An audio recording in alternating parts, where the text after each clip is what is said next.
unë, së bashku me 3 kolegët e mi, Marsit Gupin, Sebastian Zonjën dhe Flogert Muçën, me Adriatik Lapajnë, zëna zotrinj, i cili për isë vërtetës duhet thënë, ka një reflektim total pas zgjedhjeve, edhe se ka dalë forca e tretë politike në vënd. Kështë një reflektim shumë interesant. Unë nuk kënaqja shumë sot me Adriatikun. Sigurisht pëlqeu shumë debati i bëri me Muçën, se ai ishte debat brillant. Po, përveç tjerave, ishte shumë i saktë. Ledio, më thuaj nëse Kullën e kemi linjë, se edhe çuna do t'i bëj nga një pyetje Kullën, sigurisht. Kulla mi mbrëma. Kulla më dëgjon. Ilir. Ledio, bëj një shenjë se nuk më dëgjon. Na lidh pak. Ka një problem me sa duket.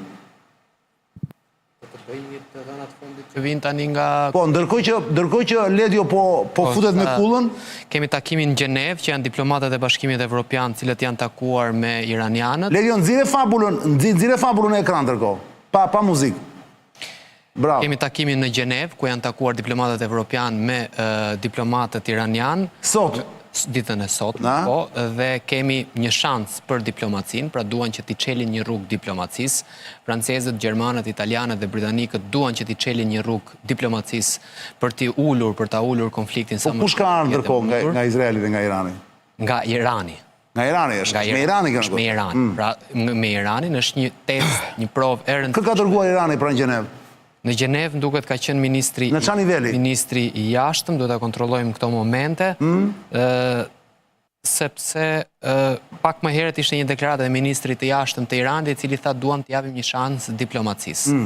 Në krahun tjetër kemi raketa të qelluara drejt Tel Avivit, raporton Fox News, është një lloj rakete që titullohet Kora Shah 4, janë qelluar drejt Tel Avivit në këto momente, është një lajm që vjen nga Fox News. Kemi një tërmet 5.5 balli shkallës Richter që ka rënë në pjesën veriore të Iranit. Të ndërpres faktu? Po. Ky tërmeti është tërmet natyral që ka rënë në Iran? Sepse unë sot po shifjen për portale, po këtu tani ka abuzime dhe spekulime pa fund, që thonë është tërmet artificial i sujkuar, pra i simuluar, i beson ti këto? Ka një tezë, Gjani, që quhet sistemi HARP. Pikëri pra, e kemi folë me cakon e me gjitha këto. Sistemi HARP funksionon në këtë lloj mënyre. Ti dërgon një val në korën e tokës. E dinte, por çka kanë ndodhur? Korja e tokës kundërpërgjigjet. Por kjo ka një problem. Sepse shkencërisht asnjë nuk e përllogarit dot. Ti e dërgon valën në korën e tokës, por asnjë nuk e di se ku del tërmeti. Qartë. Dhe në këtë mes ti je në Shqipëri, në Vlorë, dhe e dërgon për ta çuar në Filipine, po e çon në Fier tërmetin, sepse askush nuk bën dot për llogaritjet. Qartë. Dhe në këtë lloj kuptimi prandaj ka një lloj pamundësie. Kullën Ledio mos harro. Fizikisht, teorikisht, ajo ka një lloj mundësie që ti dërgosh një val për të goditur korën e tokës dhe ajo kundërpërgjigjet, parime fizike që njihen, por praktikisht asnjë nuk e bën dot. Tezat e konspiracionit janë tsunami i 2002-2001 ka qenë me këtë lloj gjëje. Kina e ka bërë Amerikën. Nësa lajmi një thua thirë, presupozohet tjetë, ka shkaktuar dëme këtë tërmet në Iran? Deri më tani kemi dëme materiale, nuk e dia raportohet edhe për viktima. Po tjetër? Shohim mediat e tjera, për shembull, ka rënë rreth orës 21:19 minuta, dhe ka pasur një thellësi 17 kilometër. Gjithashtu kemi tashmë ka nisur një betejë e dy anshme, qoftë në Izrael, qoftë në Iran. Kemi në Iran janë në gjuetin e atyre që i quajnë agjentët e Mossadit. Për shembull, agenti Mossadit kishte qenë edhe shefi i zyrës së shërbimit inteligjent iranian për Izraelin. Pra Izraelit kishin shkuar dhe kishin rekrutuar deri shefin e zyrës së shërbimit inteligjent iranian për Izraelin, pra kaq të fuqishëm. Dhe infiltrimi i droneve të ndryshme brenda Iranit dhe për të nisur këto sulme, operacionet kibernetike që u bën dhe të gjitha operacionet hibride, marrja e të gjitha hapësirës ajrore iraniane etj, ishin një nga operacionet më suksesshme që është bërë në 20 apo 30 vitet e fundit, një nga operacionet më suksesshme ushtarake. Por në krahun tjetër dhe vetë Tel Avivi ka probleme me Iron Dome-in. Wall Street Journal raportonte pak ditë me perden e hekur që e quhen ata. Po, raportonte sepse stockpile of rockets, që sasia e raketave mund të jetë në ulje. Pra duhet të ketë një furnizim të ri në të njëjtën kohë.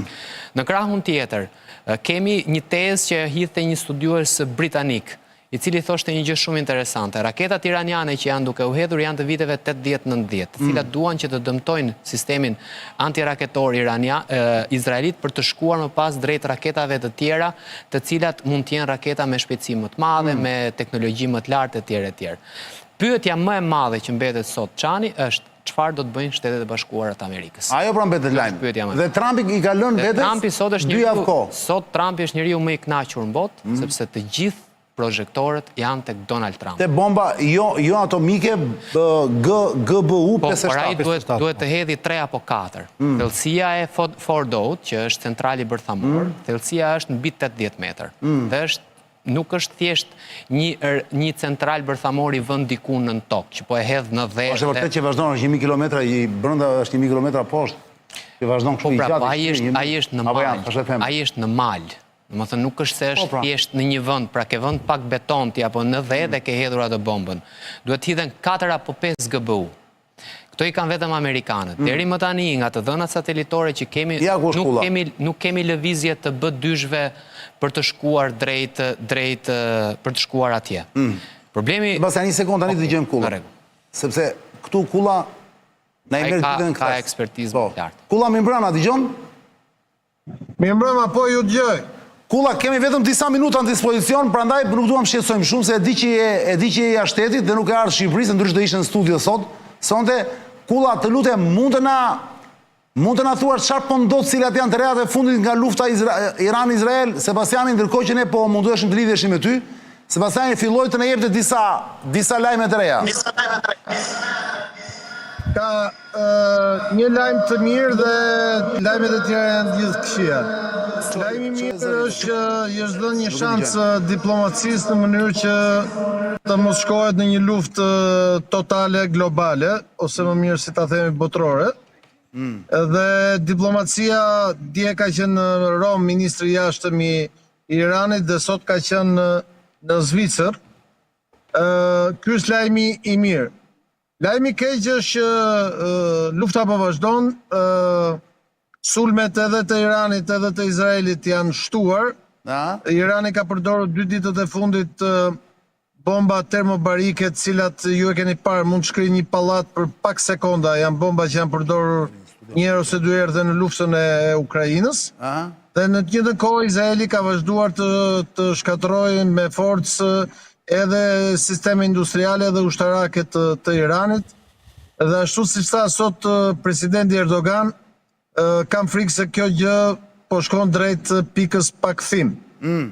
Besoj që ju kujtohet para 3 ditësh bashkë biseduam, tham që kjo luftë ka nisur, palët që ka nisur nuk kanë llogaritur exit strategy dalje nga kjo lojë dhe po e thellojnë më shumë, kështu që shpresojmë që diplomacia do t'i jap një shans, ndonse unë shoh që shanset janë vërtet shumë të pakta.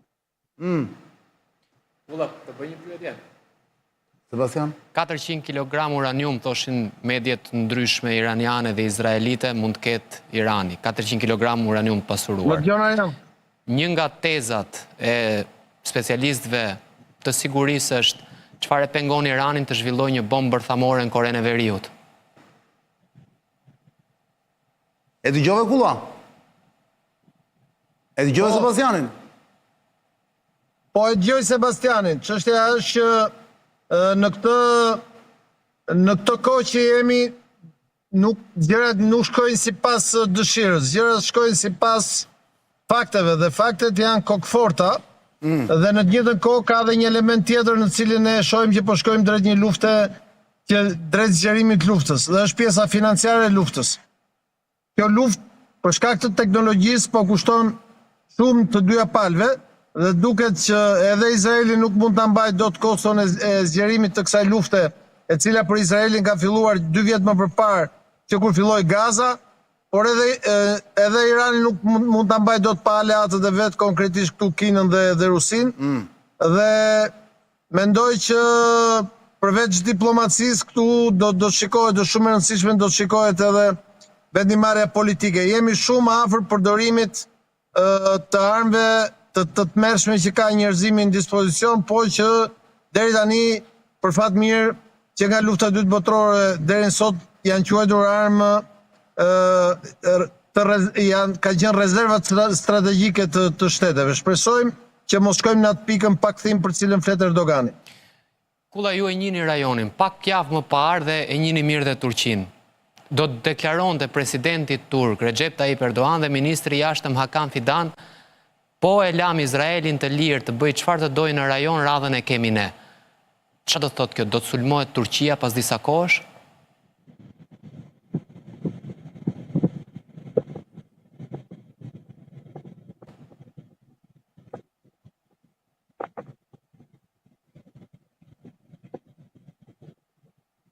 Nuk e dëgjojmë duket, apo e dëgjoj? Çështja, Arjan, çështja është... Nuk e dëgjoj Sebastianin? Po të dëgjoj Çani. Po. Të bëri pyetje Sebastiani, zoti Kulla, pa ne po presim. Bëj edhe një pyetje se ka dëgjuar nuk. Ta përsëris edhe një herë. Kulla, dëgjon Sebastianin? Po e dëgjoj. Ilir, pak javë më parë, edhe e keni biseduar dhe në studio këtu me Çanin, mos gabohem, presidenti turk dhe ministri i jashtëm do deklaronin të dy një zëri, në qoftë se Izraeli lihet i lirë për të bërë çfarë do në rajon, nuk do të jetë e largët dita që të përballemi ne me Izraelin. A sheh me të vërtet që mund të ketë një zgjerim konflikti, pastaj vjen rradha Turqisë, mund të shkojë rradha Pakistanit se ka armë bërthamore, si e sheh këtë lloj gjëje? Pra me të vërtet mund shkohet në këtë lloj përballje? E shoh pamundur, Sebastian, që të ketë një luftë drejt për drejt Turqi-Izrael, se do t'ishte edhe fundi i NATO-s. Tu luhen fatet e botës, nuk luhet më fati i një qeverie ose një tjetër. Dhe mendoj që samiti i NATO-s që do mbajt pas një jave, do mbajt javës që vjen në Holland, do të ketë pikërisht një nga temat kryesore, tema kryesore do jetë kjo gjë, dhe mendoj që diplomacia do kërkoj që të shmang pikërisht edhe atë çarjen përfundimtare brenda NATO-s, pasi Turqia dhe Izraeli janë dy fuqi të mëdha rajonale, por edhe ushtarake dhe politike dhe diplomatike, por në të njëjtën kohë nuk mendoj që Turqia, e cila ka një konflikt në veriun e vet, në detin e Zi, ka një konflikt historik tashmë prej 12-13 vjetësh kufirin tjetër në Siri dhe lidhjen e mesme, i duhet edhe një luftë tjetër në kufirin tjetër me Iranin. Ajo gjë që thot Erdogani që mund të shkojmë në plane pa fund, pra mund të shkojmë në një situatë, një konflikti se nuk ka më kthim brapa, do të ishte edhe fundi i NATO-s nëse do të ndodhte ajo gjë. Para se të jap një herë fjalën Sebastianit dhe pastaj Flogerit, duke di Marsiti, ka dhe Marsiti një pyetje të mbyllim Kulla. Unë kam një pyetje, pastaj nuk do futem më. Sa rrezikuar është Shqipëria për shkak të 4.000 mujahedinëve që janë te City Parku në autostradë? Sepse ka shumë zëra, ka vënë një panik në Shqipëri. Ka vënë një panik në Shqipëri. Sot u hapën, sot prap donën lajme, nuk e sa të vërteta janë, që Bashkia e Tiranës është hakeruar nga kjo Homeland Justice. E kupton? Tani ti vetë personalisht Kulla, me njohjet që ke, mendon që është e mundur kjo gjë? Pra që Shqipëria të goditet nga Irani, që se Shqipëria konsiderohet vend armik nga Irani. Kemi risk apo jo? A kemi risk apo jo?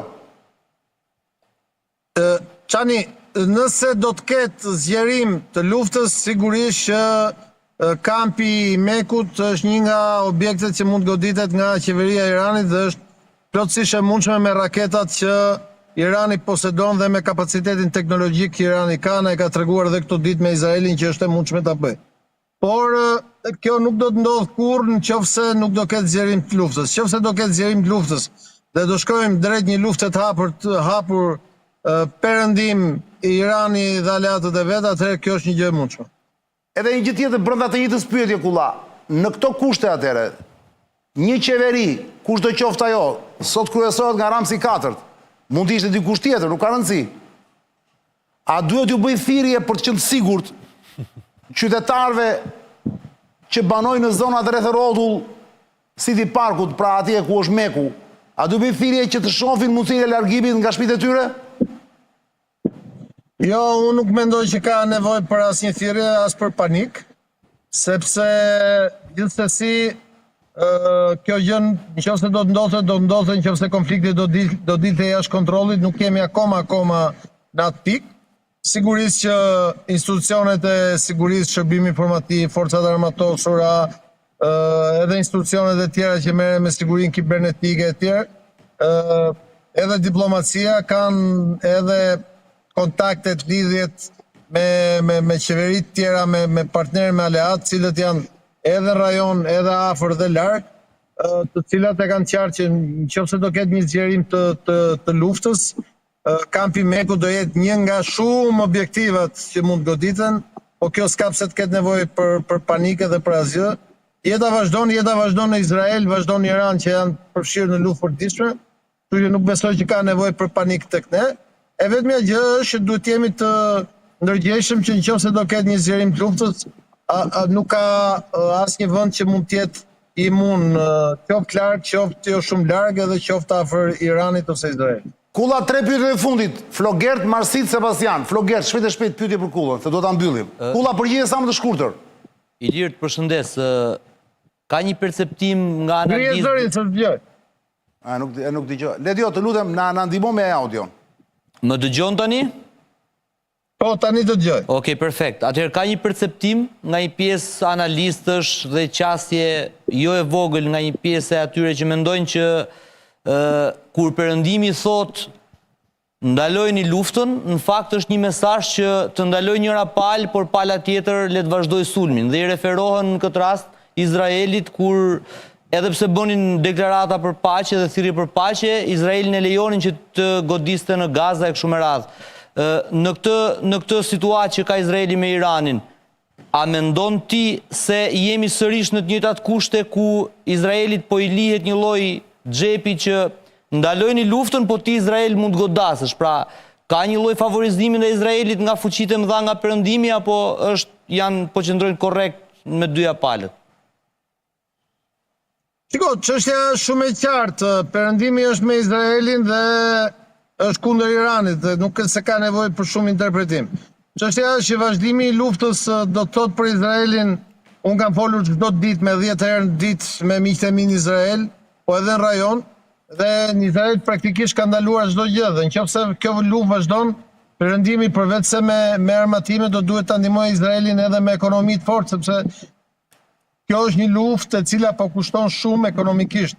Përdorimi i armëve strategjike, i raketave të nivelit lartë, i 200 avionëve në ditë, çdo ditë, e tjerë kushton miliarda euro dhe dollar edhe për njërën palë edhe për tjetrën. Kështu që nga një anë Irani ka Kinën dhe Rusin nga mbrapa dhe Kina po e ndihmon fuqimisht ekonomikisht Iranin, dhe nga ana tjetër Perëndimi është detyruar të ndihmojë Izraelin qoftë për ta mbrojtur, por qoftë edhe për t'i dhënë një mundësi që të dali që kjo histori të ketë një fund, le të themi, drejt paqes, sepse nëse vazhdon dhe rrëshket kështu, më duhet të them ato që kam thënë para 3 ditësh te Çani, që palët kanë hyrë në një luftë që nuk kanë llogaritur se si mund të dalin. Dhe kjo gjë po duket më shumë evidente çdo ditë.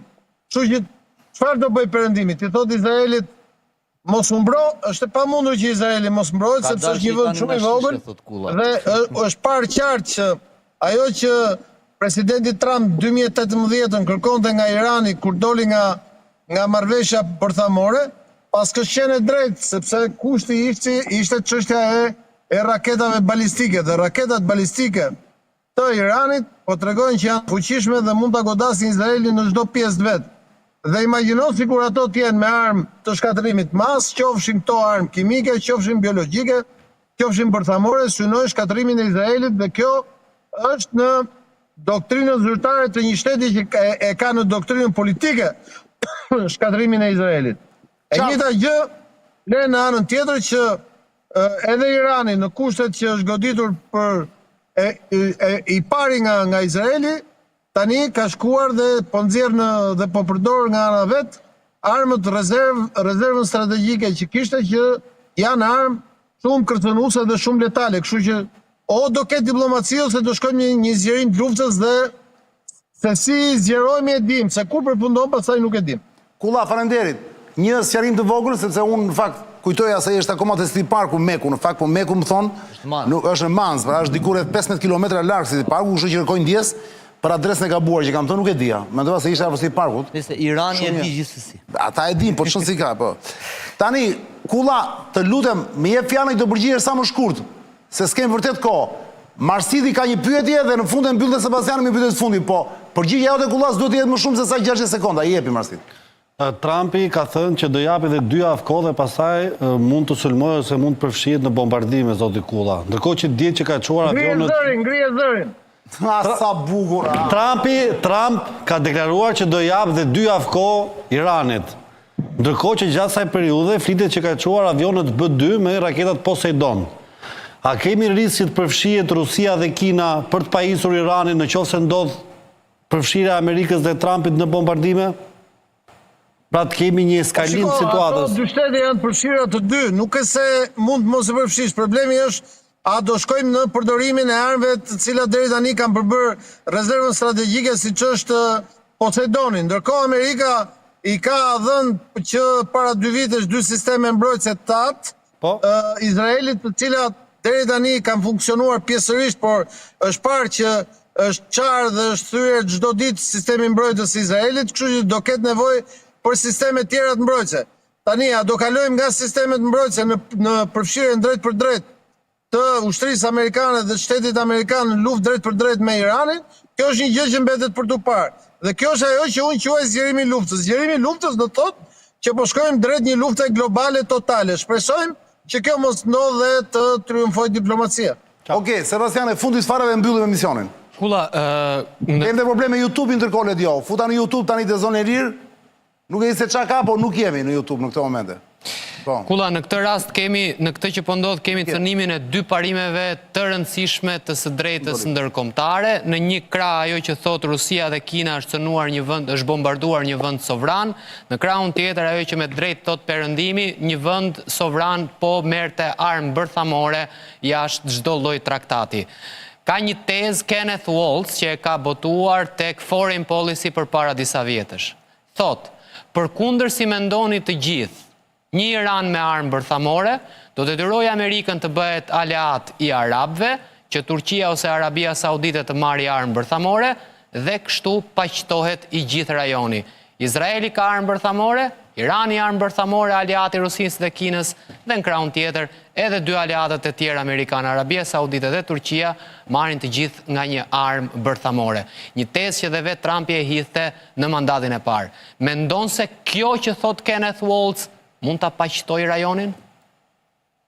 Ose të balancoj fuqinë? Ajo që thua ti është deri diku e vërtet, po është futuristike.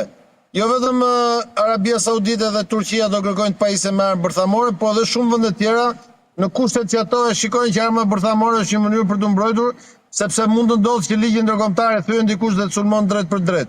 Po këtu nuk është më çështje ligji, këtu është raporti forcash. Këtu çështja e dashur Sebastian është që para 2 vjetësh kur ka filluar konflikti në Gaza, unë i kam thënë Çanit në studio, i kam thënë prit se s'ka hyrë Irani se keni parë akoma. Kur të hyrë Irani do ta dëgjoni të gjithë. Nuk është çështje e drejtë ndërkombëtare, është çështje parime, se parimet dhe drejta ndërkombëtare shkel me kohë, është çështje raporti forcash. Dhe para 2 vitesh ka filluar një konflikt cilin unë e kam quajtur i thellë, i gjatë dhe i gjerë. Dhe tani po e shohim në tërë thellësinë e vet, gjatësinë e vet dhe gjerësinë e vet, dhe shpresojmë që mos e shohim dhe në tërë ligësinë e vet, sepse bota, le ta themi qartë, kërcënohet nga përdorimi i armëve bërthamore në një luftë për herë të parë nga 1945 e deri sot. Kulla je i papar. Do të kemi javë tjetër në Shqipëri apo nuk i dihet? Po, do më kesh. Rofsh. Falenderoj dhe faleminderit, natën e mirë. Edhe rrugë të mbar. Me qira fjala, unë i falenderoj jashtëmase miq që ishim në këtë emision sonte, ora është 23:17 minuta. Le të vazhdojmë debatin pas kamerave. Duhet të kujtoj të gjithëve ju që po na ndiqni, ishim live deri tani në orën 23:17 me Sebastian Zonjën, Flogert Muçën, Marsit Gupin, Adriatik Lapajn që iku gjysmëmon më parë, e lam të lirë sepse i kishim pothuajse 2 orë në emision, dhe Ilir Kullin që patëm shansin ta kishim nga një lidhje direkte jashtë Shqipërisë, lidhur me të rejat më të fundit nga lufta Izrael-Iran. Para sa mbyllim me vëmit e Celentano, duhet të kujtoj si çdo fund emisioni, 3 në javë që jemi këtu, se të gjithë ju që e keni vendosur që do ikni, po që ende nuk dini ku tamam, ju kam thënë, është fare e thjeshtë, mos u mundoni, mos hipni avionit, me një taksi ose me një makinë që se keni, direkt, autobus, direkt e në Kosovë. Vazhdon të jetë një vend normal Kosova, ku bëhen zgjedhje super të lira, të pa kontestuara, ka probleme edhe në Kosovë si çdo vend i botës, po në dallim me Shqipërinë është si nata me ditën. Kështu që të gjithë në Kosovë, të paktën të popullojmë Kosovën, se vetë po shpopullohemi, të paktën le të popullojmë pjesën tjetër të shqiptarëve. Bashkë takohemi tashmë të martën tjetër, deri atëherë ruani veten toksor, sepse nuk keni parë asgjë akoma.